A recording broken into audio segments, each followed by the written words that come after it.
All right. In this video, I want to talk about red versus blue, the right versus the left, the Republicans versus the Democrats. And I'm using this picture here because it actually shows what I wanted to say here, and that is that red and blue are the same.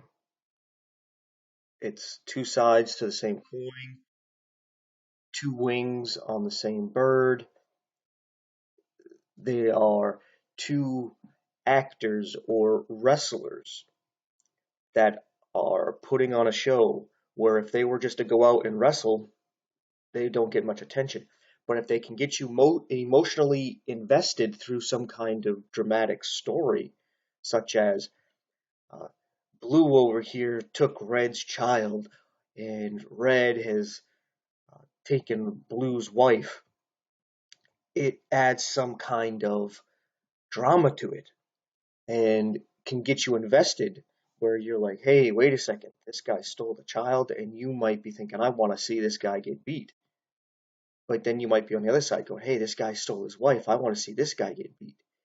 So depending on how you see things, you would end up picking a side. You end up getting emotionally invested, but it's all a distraction.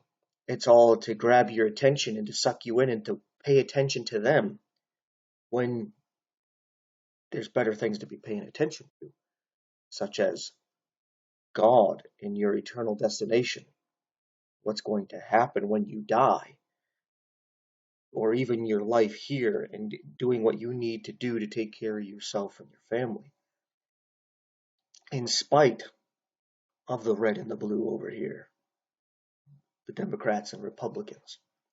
Now, with that being said, I I like things from both sides and I dislike things from both sides.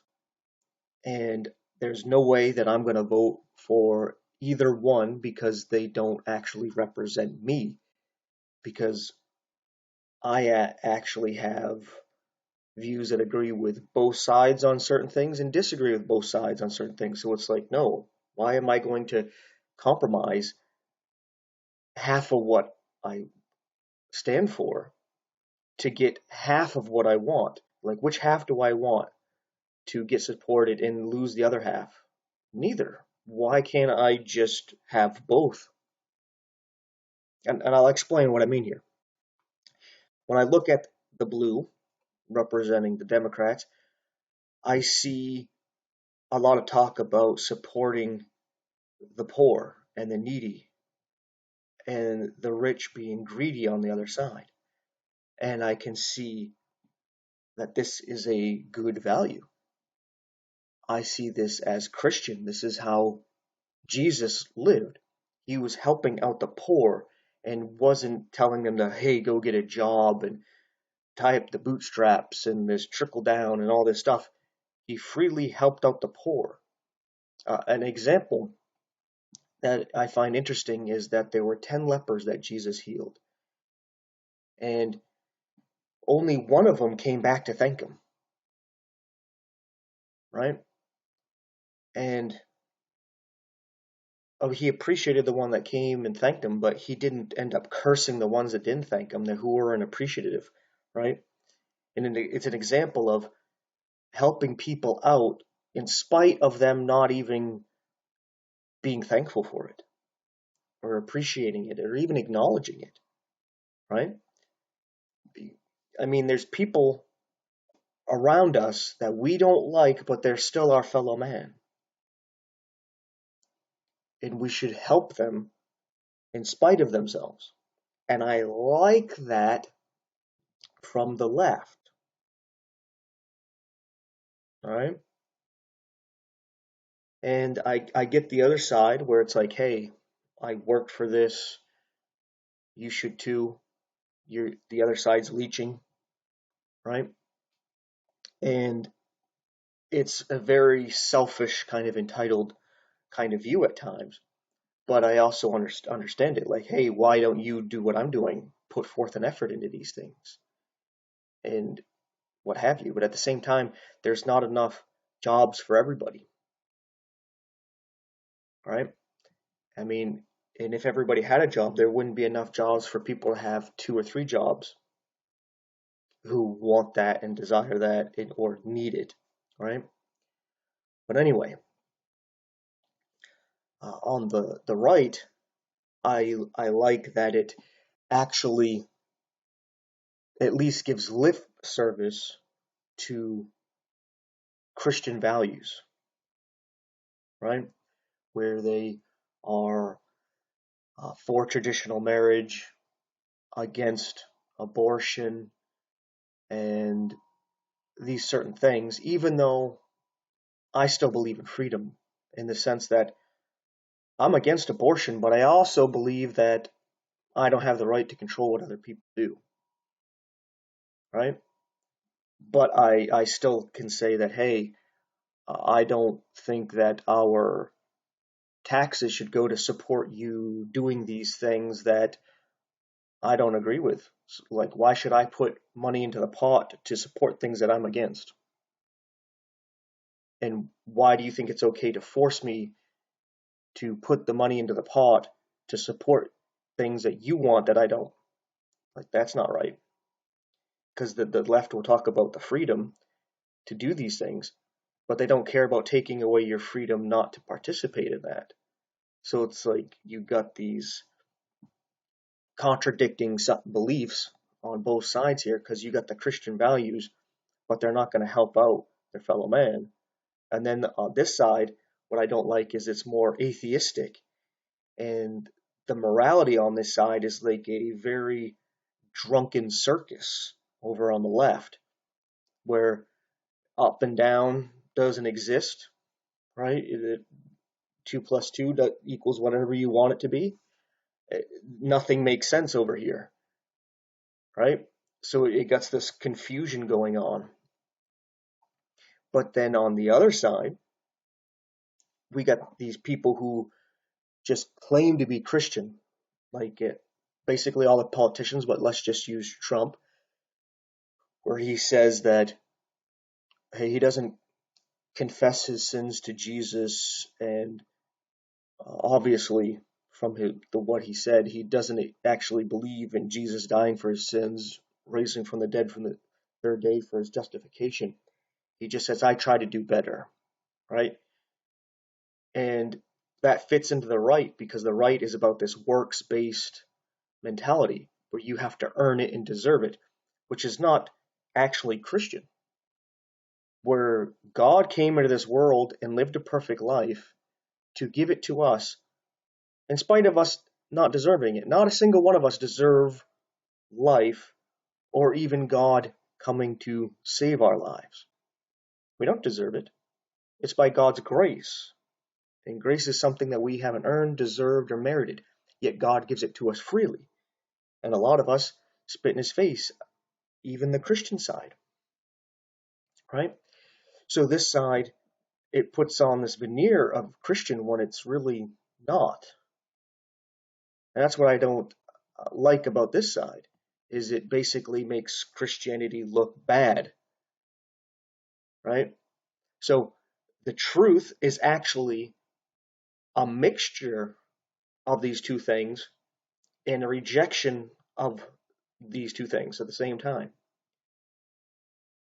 The truth is that this is a show, right? It's like a chessboard, I guess you can say, uh, where it's black and white, but they're both squares on the same board, and it's a game. And what you need to do is not play the game, right? To back off. And the reality is that we're all going to be judged someday based on our lives. And this world is a distraction, and you trying to build up this world and make the world the way that more comfortable for you is just temporary. Because even if you get your guy in office and things go the way you want it to go, it's temporary. Even if it's for your entire life, you eventually die. So, oh wow, big deal. You made this life comfortable for you. by working with the government. The governments that are the governments of this world, where Satan is the god of this world. Good for you. Now you have to go into eternity. Your life that you lived is now judged. And all of us are condemned, right? We're all sinners.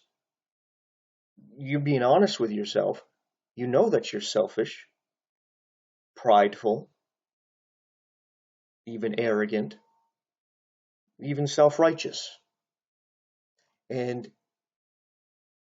you put out this morality to others where you condemn them, but you give the mercy and grace to yourself, even though you have done or said the same things that you condemn. Right? In other words, a hypocrite. Right? You admit these things about yourself. What hope do you have when you actually look in the mirror and see this is true and try to actually do something about it? You realize that you can't change yourself. A leopard can't change its spots. You might be able to control things for a little bit, but it becomes more like a pressured volcano where, since you hold it back so much, it explodes out and is a bigger mess than if you were just doing the little things you were doing, right? An example would be an anger issue.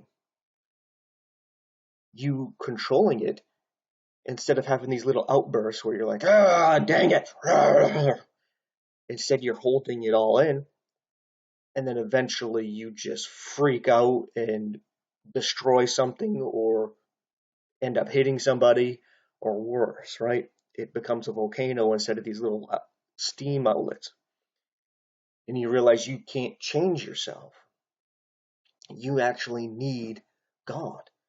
The only way to change yourself is to be born again. And the only way to be born again is to believe the gospel. That your life has been imputed to Jesus 2,000 years ago. Your past, present, and future is considered dead. And once you accept this by faith, Jesus gives you his life, his perfect, eternal life. You're born again, you're sealed with the Holy Spirit of God, you're saved. And now you can let go of this silliness here. You don't have to worry about making this world better for you, because you know you're saved, your eternal destination is set.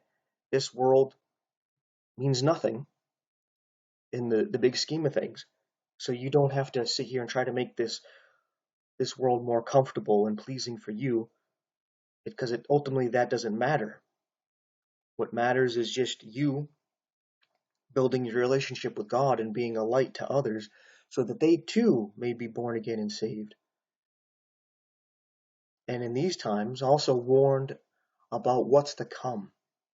Because we can see with these clashes going on, the governments of the world are shaking and the economies are collapsing. Currencies are being devalued and they're moving to this digital currency.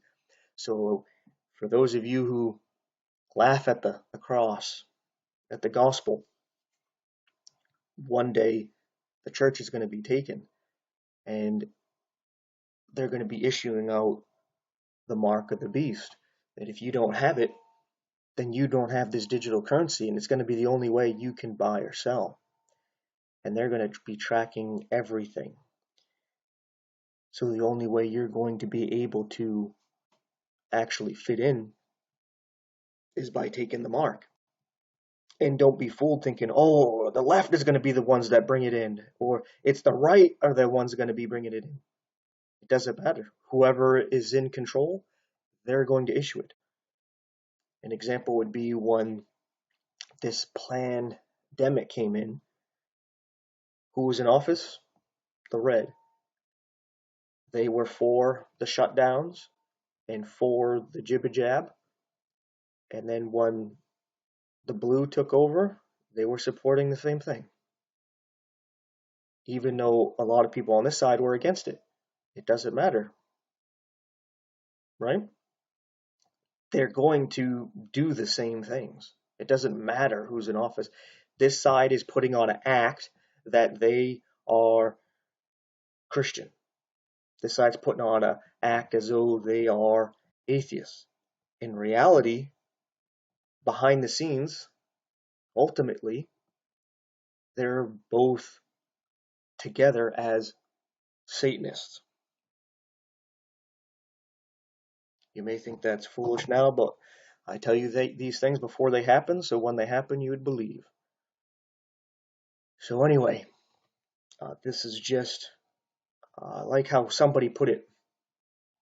They said it is like Lucifer versus Satan, because Lucifer and Satan are the same person, right? But over here, we would call this Lucifer because he's coming as an angel of light, pretending to be Christian, right?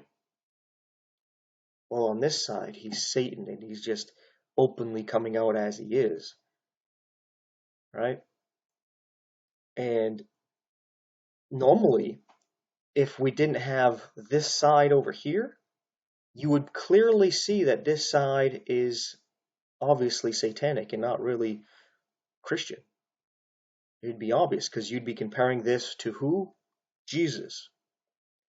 But instead, you're comparing it to over here where it's more apparently satanic. So this actually looks good and Christian when it's not. It's a trick. The way I like to put it is with these, I guess you just call them douchebags, right? Where this guy likes this girl, but she doesn't like him. So what does he do? He has his friend go pretend to be a bad guy and rough her up and stuff and harass her. And then he comes in and he beats him up and saves her so that now she will actually like him and care about him and all this and want to go out with him, right? Well, that's us. We're the girl, the citizens, right? The American people. And American people have always been for small government. The government is our servant. We don't want anything to do with it, right? I know things today have changed and people growing up today don't see it that way, but that's how it's been. So you get one side to act as the bad guys trying to build big government, and then you have the other side coming, I'm going to save you. And ultimately, they just use this guy to win you over, and then they take over the big government. Where this side is talking about anti-fascism, but they're setting everything up for the fascists to actually end up taking over. As we see here, it's going far left right now, and we see all these socialistic ideas ruining the economy. It's going to get people to slingshot all the way over here into far right fascism. And the infrastructure will already be set up for them to take over. But granted, it could be the opposite way, where things really start to get into this fascist kind of state and it slingshots into this communist dictatorship. The infrastructure is there to do either one. But ultimately, it's two sides of the same coin. The only thing is I see history kind of repeating itself here, like we see in Nazi Germany, where Hitler ended up using the scare of socialism and communism, which destroyed their economy, to get people to slingshot over and support him where he didn't have so much support. Kind of like with Trump, where people were like, he's just a pompous ass.